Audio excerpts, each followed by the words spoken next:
लग्न ठरलं? Thanks to Marathi matrimony. लग्न म्हणजे मराठी मॅट्रिमनी. विश्वासाची 26 वर्ष. लाखो सुखी दाम्पत्य. डाउनलोड करा मराठी मॅट्रिमनी. राज्यसभेसाठी शरद पवार यांचं नाव निश्चित झालं असं म्हणतात, परंतु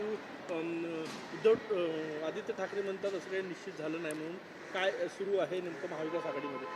नाही, नेमकं काय सुरू आहे यापेक्षा अजून आज 3 पक्षाची बैठक होईल आणि तो रिपोर्ट आम्ही दिल्लीला देऊ. आज कोणत्याही परिस्थितीमध्ये राज्यसभेचा उमेदवार महाविकास आघाडीचा हा निश्चित होईल. अद्याप कुठल्याही नावावर अंतिम झालेलं नाही.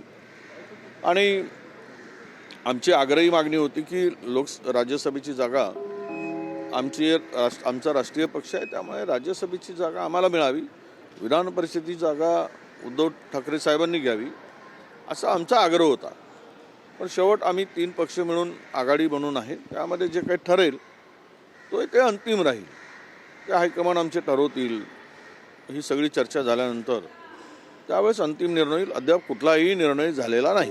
जयंत पाटील असं म्हणतात की राष्ट्रवादीचे लोक की शरद पवार यांचं नाव निश्चित झालेलं आहे. काल सुप्रिया सुळे उद्धव ठाकरेंना भेटी घेतली. नाही, मला माहीत नाही त्या संदर्भात त्यांचं काय मत आहे. सुप्रियाताई सुळे काय म्हणताय, जयंत पाटील. मी माझ्या पक्षाची भूमिका म्हणतोय आणि माझ्या पक्षाची भूमिका ही स्पष्ट आहे की आम्हाला अद्याप दिल्लीवरून अशा कुठल्याही सूचना आलेल्या नाहीत.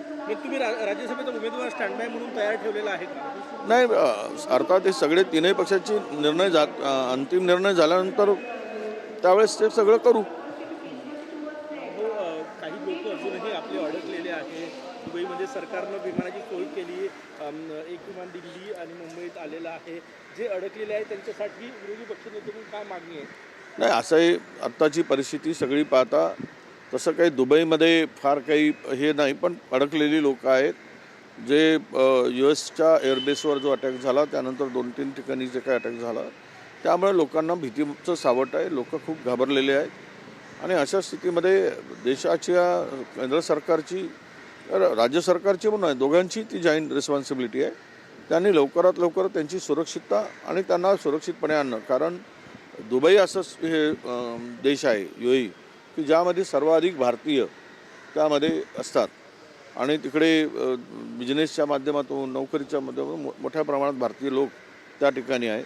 अशा वेळेस त्यांच्या सुरक्षेसाठी तातडीनं उपाययोजना सरकारने केली पाहिजेत आणि त्यांना परत भारतामध्ये सुरक्षित आणलं पाहिजेत, अशीच आमची मागणी असणार आहे. या काळामध्ये मुस्लिम बांधव पण उमरा करण्यासाठी सौदी अरब मक्का मदिनामध्ये जात असतात. मोठी संख्या त्यांची पण असल्याचं बोललं जातं. नाही, भारतीय आहेत, ते मुस्लिम आहेत, हिंदू आहेत. हे नव्यानं त्याला फाटे फोडायची काय गरज आहे? जिथे जिथे अडकले असतील तो भारतीय आहे, भारताचा नागरिक आहे. त्याला सुरक्षित आणणं भारत सरकारचं काम आहे. जात धर्म पंथ वगैरे कुठे या विषयाला त्याचा काही संबंध आला नाही आणि मला वाटतं की सरकार ती भूमिका बजावेल असं आम्हाला वाटतं. हो, नागपूर जिल्ह्यामध्ये LBS कंपनीचा स्फोट झाला, त्याचा मालक अद्यापही फरार आहे. 19 जणांचा मृत्यू झालेला आहे. अत्यंत गंभीर प्रकरण आहे. हे बघा, नागपूरच्या 10 किलोमीटरवर ही सगळी कारखाने आहेत. जवळपास 14 स्फोटकाची कारखाने आहेत. या स्फोटकाच्या कारखान्यामध्ये दरवर्षी काही ना काही घटना होत असतात आणि कामगारांचा मृत्यू होत असतो.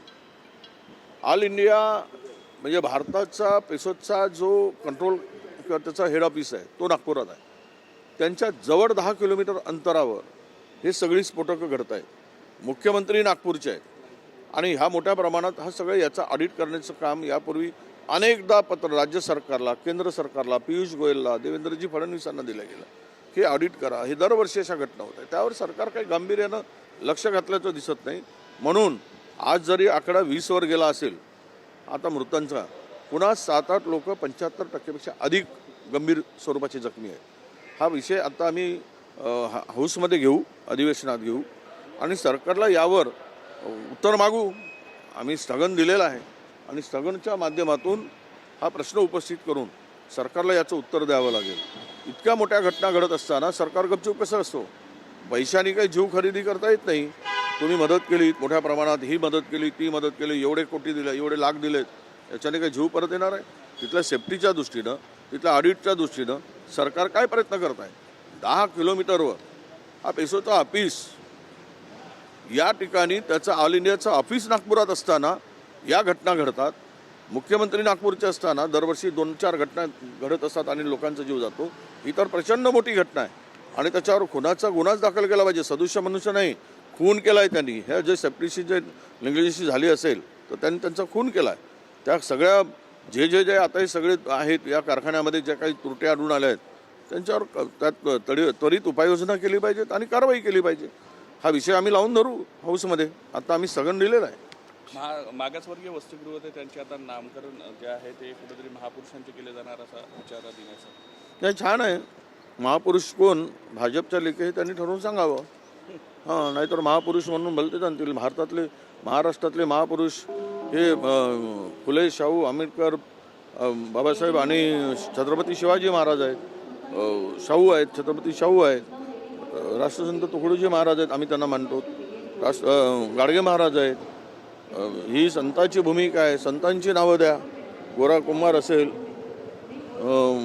तुमचा अनेक संत महाराष्ट्रात आहेत, त्यांची नावं द्या. पण महापुरुषांचीच नावं दिली पाहिजेत. महापुरुषांच्या ठिकाणी भलतीच नावं येऊ नयेत, हे सरकारकडून आमची अपेक्षा आहे. लग्न ठरलं? Thanks to Marathi matrimony. लग्न म्हणजे मराठी मॅट्रिमनी. विश्वासाची 26 वर्ष. लाखो सुखी दाम्पत्य. डाउनलोड करा मराठी मॅट्रिमनी.